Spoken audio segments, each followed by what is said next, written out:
Hey everyone, my name is Joe Hackney, and this is my presentation. At the beginning, I'd like to apologize. I'm having a hard time with my laptop figuring out what's going on with my microphone, so I had to record this on my cell phone and then upload it from there, so I apologize if the quality is a little bit bad at times. Um, as you can see, my title is TIF Efficiency, Measurement of Arcola, Illinois' TIF Usage.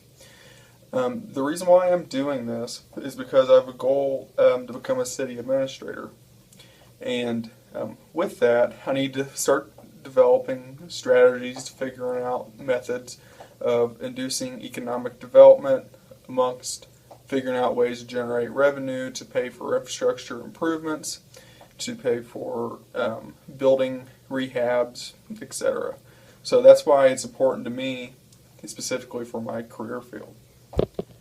So let's go on further to see. Oh, and also, by the way, you're welcome for my visually appealing white background. I really went all out on the aesthetics of this presentation, as you can tell. So why is TIF important?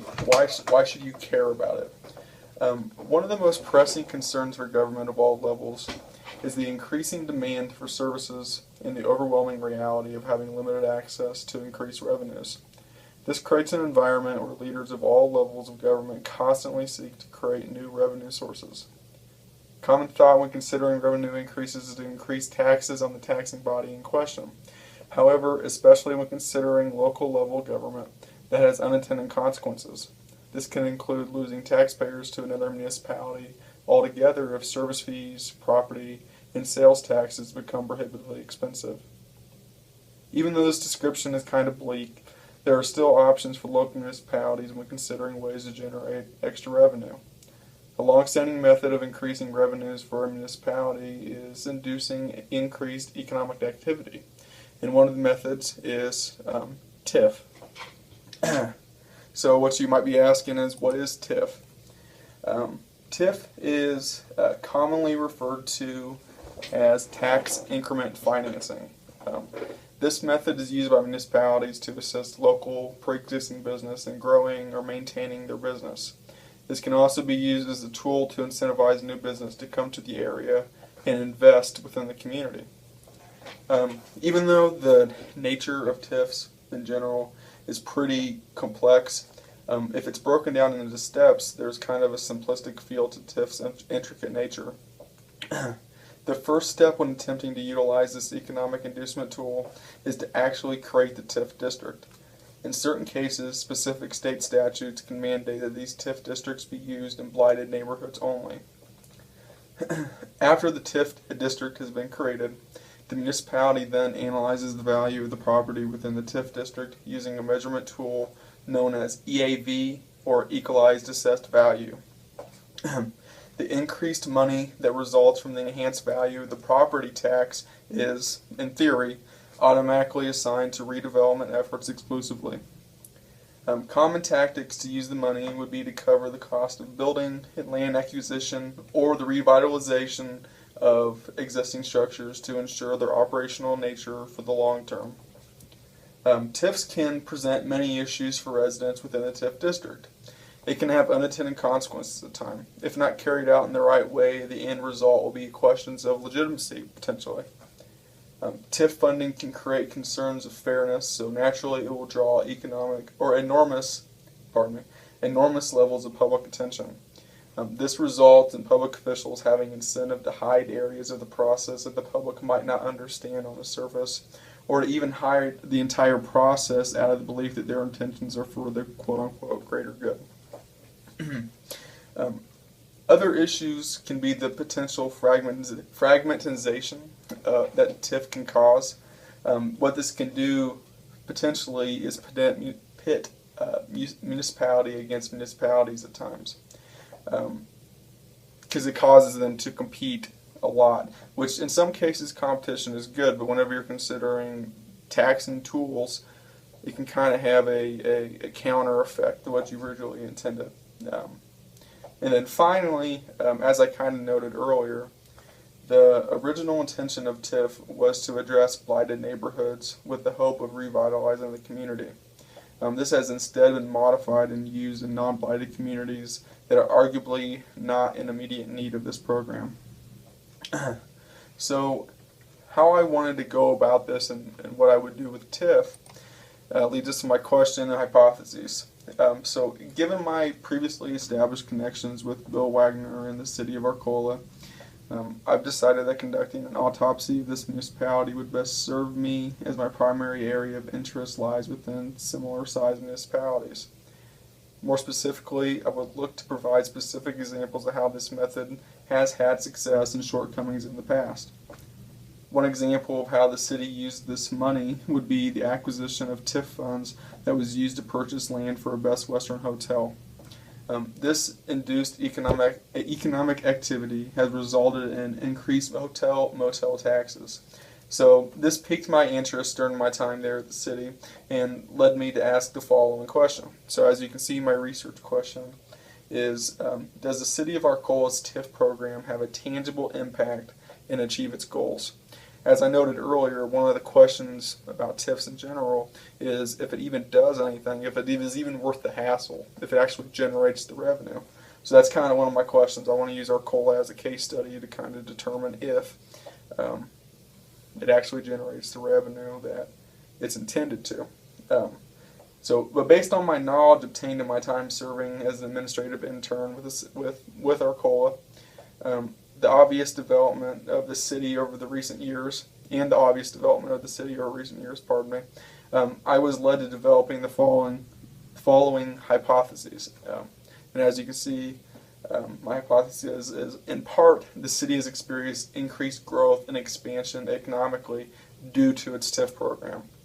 And the reason why I'm saying in part there specifically is that there's other methods by which it's kind of grown. You have things that are independent of the city that's out of their control that is causing growth as well. They have a strong tourism industry there that assists things, and there's other variations to this. It's not all TIF. But what I am valuing here is that the TIF program, for the portion that it's supposed to contribute to, has done its part and has increased revenues. So that's what I'm going to test. So to measure this, I conducted a multifaceted interview with the city manager of Arcola, Bill Wagner. The topics covered centered on Arcola's TIF process and the success that it has had so far for the municipality. So here's, as you can see, I have copied a brief section of the interview that I conducted with Mr. Wagner. This is kind of an example of a question and his response to that question. And I'll read it here for you real quick. Are TIFs beneficial to the community? And this is his response. A quote of his response. Absolutely beneficial, though there are bad apples from time to time. Without this investment and subsequent reinvestment in a community, especially in small towns, it is a huge burden to fund growth and investment in infrastructure. It has been a blessing in our community. We have leveraged a great deal of private investment that has allowed us to generate a substantial revenue source that has allowed us to build out an industrial park, start a subdivision, and a commercial development. We have also been able to successfully keep our downtown vibrant, reinvesting in buildings that probably have the least amount of taxable value, but are vital to the charm and history of our community, as some of these buildings are 100+ years old. In addition to this explanation, there are some more measurable examples of how TIF has been profitable for Arcola. I'm going to take a little bit of time here to kind of summarize some of the notable results from the interview with Mr. Wagner and some of the just the statistics and the actual numbers generated, the actual revenue that the city has seen and received.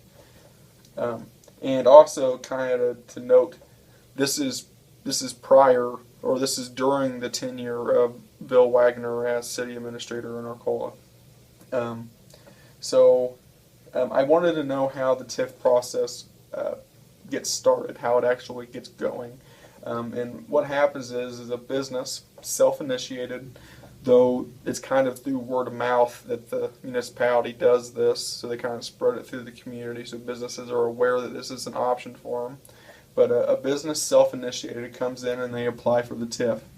The city walks them through the application process, and then they send it to an independent committee made up of the other governing bodies and business owners that review the application. The committee either approves or denies the proposal, and then, if approved, it goes to the council for a vote. So a recent example of this that Mr. Wagner was able to provide to me, and it's actually going on right now, is the Libman Broom Company, which is a business up there, just signed a redevelopment agreement. So this is kind of some of the details of that is that they wanted to do some outside building maintenance. So outside building maintenance typically gets a 1-to-1 match. So that means business investment is 50% and TIF funds is 50% equally. So they both have to put up the same amount of money. So that's for outside building maintenance only. So that's for aesthetics, or that's for the exterior of the building. So the business has to show the city that the estimated cost beforehand and at the end of the project. If the business says $150,000 at the beginning, it better be $150,000 at the very end. It has to be legitimate. It has to be transparent. It has to be equal to what they estimated it's supposed to be, or in the ballpark. And if the repairs aren't just on the outside, there's typically only a 20% match on projects that are interior as well. So a good example of this is my landlord in Charleston actually got a TIF grant to do some renovations on his building on the square, and he did some repairs on the outside, some tuck pointing, and he got a grant to do that. So it's one of those things that he's had to push for the initial investment, and the city matches. And then I kind of asked, I wanted to look and see is how do you know if TIF actually achieves its goals? Mr. Wagner pointed me in the direction saying that you measure how much is leveraged. So by that he means you calculate what Arcola has given versus private investment. And he told me, and according to the numbers, that all projects thus far during his tenure in the city has had a huge net. So he's gained a lot of money for that. And one area that he can say that TIFs are actually successful whenever you compare it is prior to Mr. Wagner becoming city manager, Arcola already had established TIF districts. They had 6 to be exact. So what that means is when districts are already established is that the city can just focus on operating within those already established parameters. So for example, TIF District 1, it grew at a rate 7 times higher than a non-TIF area within the city. That's a significant bump. And now those areas obviously have your business and your industrial areas, but it still shows that there's a significant gap between TIF and non-TIF whenever you're talking about inducement, economic inducement. And so I kind of wanted to end this presentation with a analysis of where the program is now within the city. So the city closed its less profitable TIF districts, which would be 2, 3, 4, and 5, due to they were inactive. Apparently, TIFs have a 23-year shelf life, and if they sit inactive for that amount of time, they're automatically deactivated permanently. So the city would have to reactivate them in order to utilize them again.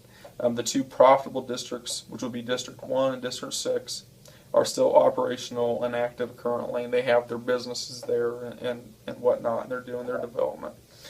I think part of that actually consists of the uptown portion of Arcola. But to conclude, TIF can be a huge benefit for municipalities that are struggling to generate revenue for infrastructure repairs and economic development and redevelopment efforts. Even though they are a potential positive for the city, extra care must be taken to ensure transparency and ethical operation of the program. Arcola is a small municipality that has been able to utilize TIF and other economic development tools to repair and induce new economic activity. Along with purchasing of land to create an industry park to ultimately draw a Best Western and other businesses to the community, the city has also had measurable success assisting already existing businesses to maintain and grow their business to encourage increased economic output, which will ultimately result in increased tax revenues for the city. I appreciate you listening to my presentation, and I wish the rest of you a really good end of your semester. Thank you.